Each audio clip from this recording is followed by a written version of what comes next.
Nutrition and physical activity of adolescents to young adults. The food consumption habits of the children has changed over the last few decades. They now consume too much fat, especially saturated fats and sweetened beverages. Children do not eat enough fruits or vegetables and consequently do not consume the daily recommended amount of fiber. Most school children of low socioeconomic families consume less milk, cheese, meat, vegetables, and fruit. Only a fifth of children consume the recommended daily amount of fruits and vegetables. The calcium and iron intake among children is also low. One of the main reasons for the pediatric pandemia of obesity is the consumption of large amounts of soft drinks rich in sugar, accompanied by the lack of physical activity. In a 2015-2016 study shows ages ranging from 6 to 19, 1 out of 5 children and young adults are classified as obese. In the United States, the percentage of children and adolescents affected by obesity has more than tripled since the 1970s. That in the transition from the childhood to the teen years, nutritional needs increase with the rapid physical growth that occurs during those years. There is an increase in energy demands, but it is also very important to think about increases in nutrient demands.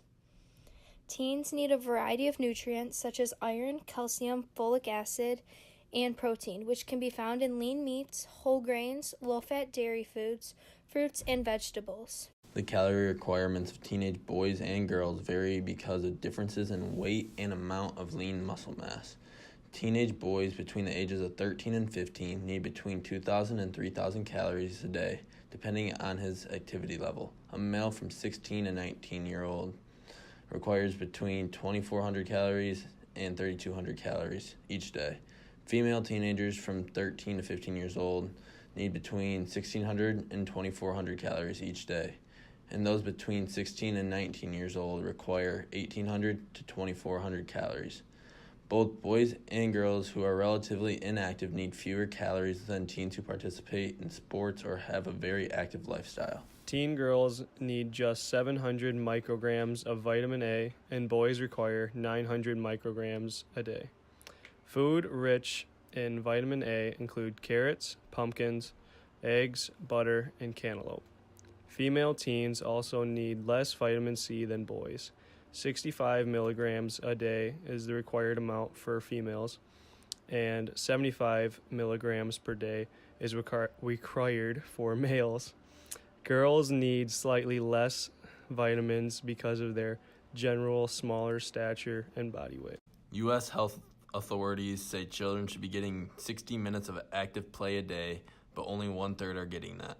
Also, from the 1970s till now, the number of global households with TVs, VCRs, computers, internet access, iPads, phones, and video games and consoles has soared.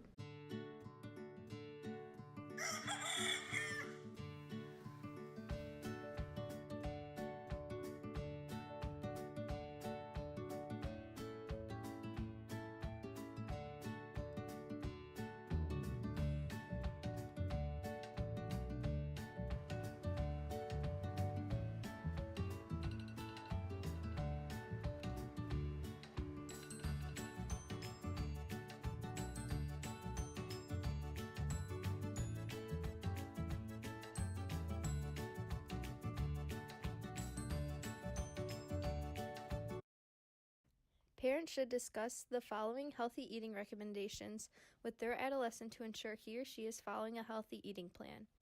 Adolescents should eat 3 meals a day with healthy snacks, increase fiber in the diet and decrease the use of salt, drink water, and try to avoid drinks that are high in sugar. Eat balanced meals. When cooking for the adolescent, try to bake or broil instead of fry. Make sure your adolescent watches his or her sugar intake. The adolescent should eat fruit or vegetables for a snack and decrease the use of butter and heavy gravies. Also, the adolescent should eat more chicken and fish and limit the red meat intake and choose lean cuts when possible. There's a lesson for parents in this too, and not just that they need to push their kids off the couch. Adults' aerobic fitness has been failing at the same rate as children's. And for grown-ups, being aerobically fit is the best way to reduce the risk of heart attack and stroke. Being a good example will allow the children to follow in a better health style. Here are some helpful considerations as you prepare meals for your adolescent. You should arrange for teens to find out about nutrition for themselves by providing teen-oriented magazines or books with food articles and by encouraging them and supporting their interest in health, cooking, or nutrition. You should take their suggestions when possible regarding foods to prepare at home. You should experiment with foods outside of your own culture. You should have several nutritious snacks ready and available. Oftentimes, the teenagers will eat whatever is convenient. If there are foods that you do not want your teens to eat, try to avoid bringing them into your home.